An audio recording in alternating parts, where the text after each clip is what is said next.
Alberta's government says it's moving to assert provincial autonomy by patriating more administrative firearms authority to the province, with a funding increase of $700,000 for the current year, growing to more than $7 million next year.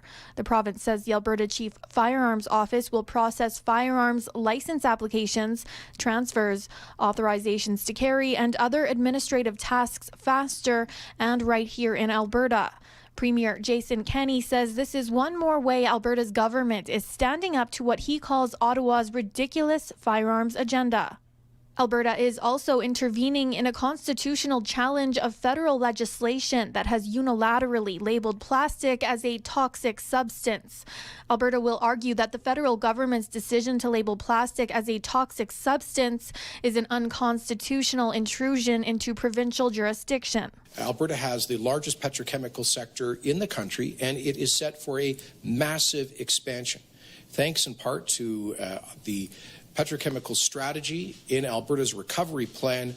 We have attracted an additional $18 billion of announced investments in low-emitting petrochemical projects for products that the world needs.